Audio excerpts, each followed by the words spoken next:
Vamos falar hoje a respeito da filosofia de Sartre. Sartre e o existencialismo. Bom, aqui se vai partir do pressuposto de que uma análise é sempre bem feita quando ela ocorre sobre um fato concreto da vida. O primeiro tópico relacionado a Sartre diz respeito a essa ideia existencialista de se dizer que a existência precede a essência. As teorias tradicionais vão afirmar que o ser humano tem uma essência, ele tem uma natureza, essa natureza é universal. Através dessa natureza, ele se define como uma determinada coisa, um determinado ser, e tendo uma determinada natureza, ele não pode ser aquilo de cuja natureza ele procede. Bom, essa existência dessa natureza também é universal, ou seja, em qualquer lugar, esses axiomas que eu estou colocando, essas afirmações, segundo os teóricos tradicionais, elas se aplicam. Não, nenhum povo está isento disso. Tem uma natureza, tem uma determinada essência, é aquilo de cuja essência ele herda. E o conceito de essência nós já trabalhamos outras vezes, vou repetir. Essência é aquilo que faz algo ser o que é. Bom, Sartre vai negar isso. Ele não vai aceitar esta concepção. Ele não diz que o homem tem uma natureza e ele depois vai existir. Ele vai dizer o contrário. O homem primeiro existe, depois ele se define como algo. Porque, vejam, quando a gente aceita que a natureza é anterior à existência, aí nós teremos as pessoas, ou mesmo outros seres que não sejam pessoas. Primeiro serão algo, depois viverão como algo, atuarão como algo, existirão como algo. Mas eles são algo antes. Na teoria sartreana, primeiro se vive, primeiro se experiencia e depois se é algo, se mostra algo após a vivência. Mas é a vivência que vai definir se você é algo ou não. Você se descobre depois da experiência. Aqui é posta uma diferença entre o ser humano e as coisas. As coisas têm o que nós chamamos de uma existência não livre. Aí a gente chamará isso na terminologia sartreana de ser em si. As coisas são seres em si. Sendo ser em si, significa que elas não têm consciência do que são. Elas não são seres para elas. É como se eu dissesse, elas são seres. E quem as considera como seres? Elas? Não, o homem. O homem, então, ele além de ser um ser, ele é um ser que capta os outros. Esse poder faz com que ele possa ser chamado de ser em si e, ao mesmo tempo, de ser para si. As coisas são ser em si e não são seres para si. Repito, o para si tem a ver com a consciência. O ser humano, então, ele se percebe como algo, ele sai de si e faz de si um objeto de estudo, como se aquele objeto não fosse ele. No fundo, ele fala dele como um objeto que ele estudou, e não fosse ele, mas é ele. Então, ele é o que, nesse caso? O sujeito que estuda e o objeto que é estudado. Sendo assim, ele tem essas duas características. É um ser em si, ser que existe, e é um ser para si, um ser que compreende. Essa dimensão do para si, ela abre para diversas possibilidades de construção da existência. E assim, é possível descobrir-se que não há essência. Sartre nega a existência da essência. Não há essência, não há um modelo para orientar o nosso caminho. O caminho nós fazemos. E, ao fazer, nós descobrimos o modelo. E aquele modelo é o meu modelo, não é o modelo de todo mundo. Bom, na concepção antiga, o fato de que cada ser tem uma determinada essência faz com que aqueles que tenham a mesma essência possam se guiar pelo mesmo modelo. Quando não se aceita mais que não há essência, ou melhor, quando não se aceita mais que haja essência, não se pode mais confiar em um modelo que possa ser aplicável para todos. Pois bem, vamos falar um pouquinho sobre a questão da angústia e da má-fé, ainda em Sartre. Sendo que nós temos, na teoria dele, a ideia de que eu não tendo um modelo para seguir, eu sigo para o futuro de uma maneira completamente aberta. Aquele velho ditado que nós usamos muito, o futuro a Deus pertence. Claro, Sartre não diria isso, mas ele diria, o futuro é uma coisa completamente aberta, não vai depender de mim, e ao mesmo tempo vai depender de muitas coisas que eu fizer. Vai depender de muito das ações que eu tomar. Cada ação vai orientar o rumo que a minha vida vai ter. Muito bem. Isso nos remeterá ao famoso ditame sartreano da condenação à liberdade.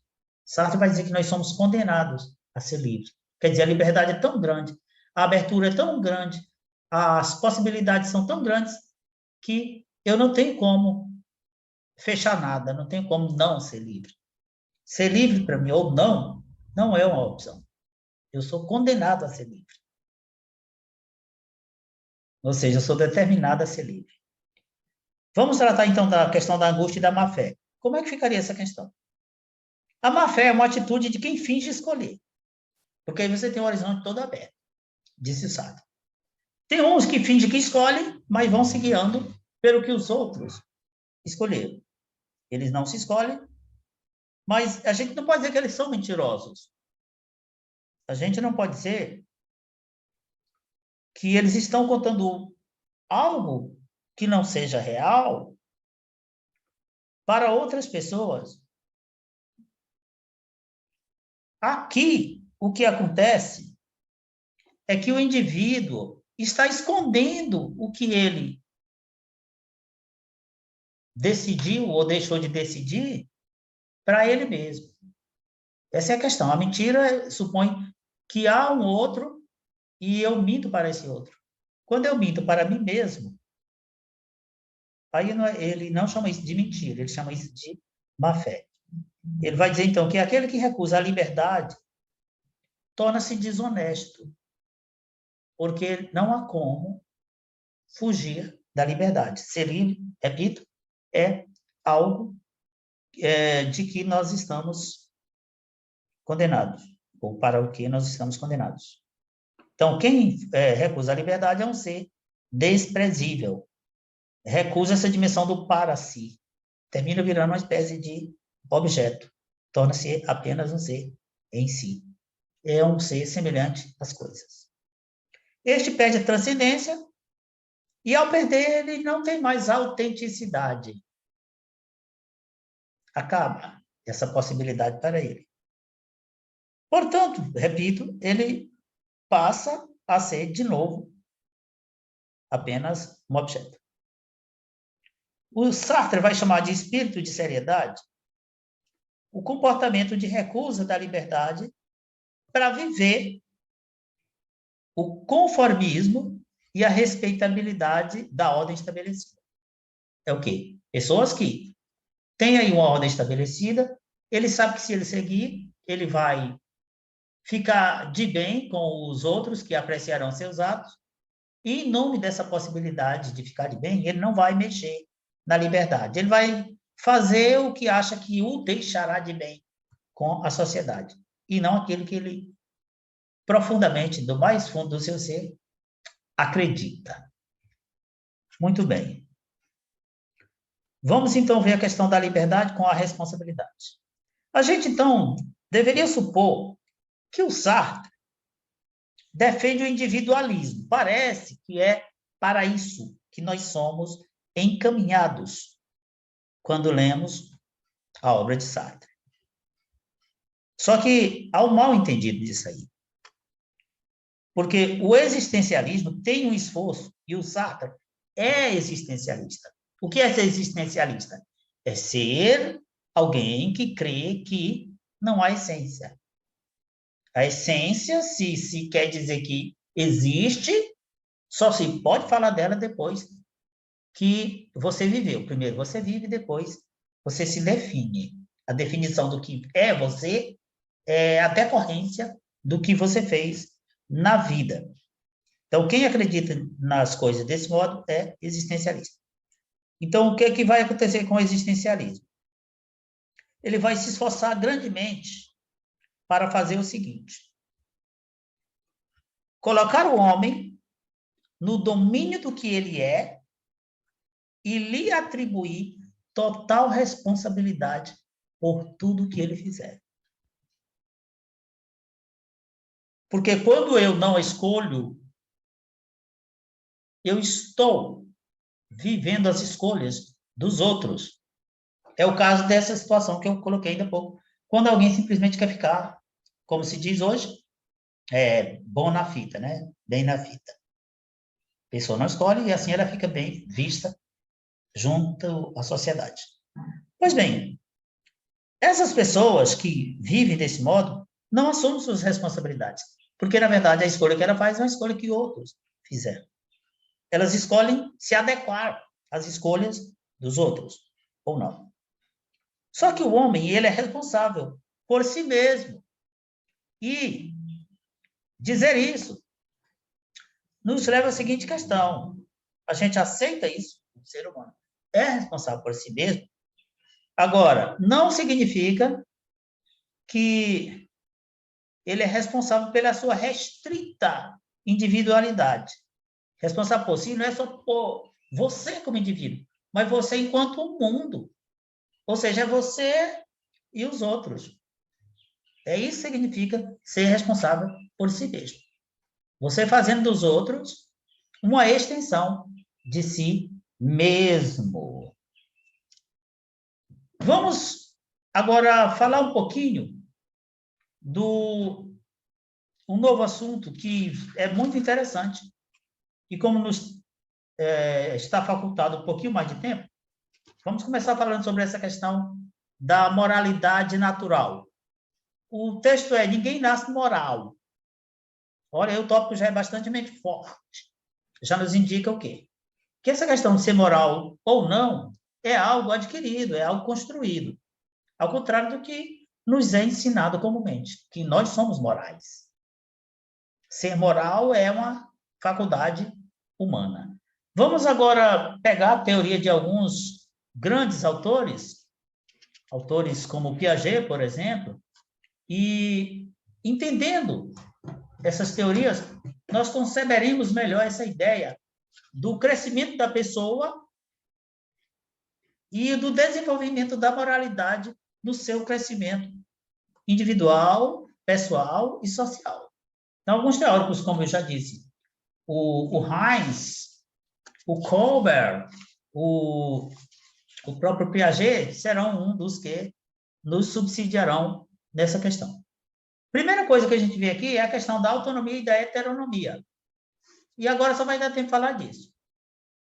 Aí são dois tópicos que a educação tenta trabalhar. De um lado, somos autônomos e do outro, somos heterônomos. Nós nascemos autônomos? Não, nós nascemos em completa heteronomia. Nomos quer dizer lei. Nós nascemos em completa, digamos assim, experiência de viver o mundo construído por outros.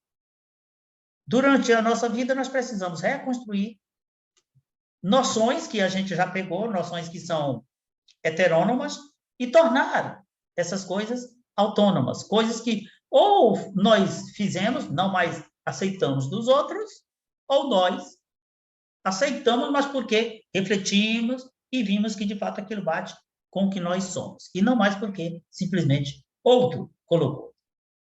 Pois muito bem. Nessa questão, nós vamos ver o lance equivalente às idades. Em Piaget, e agora eu vou dar só uma amostra, nós teremos aqui 4 idades. Ele chama de idade algumas fases.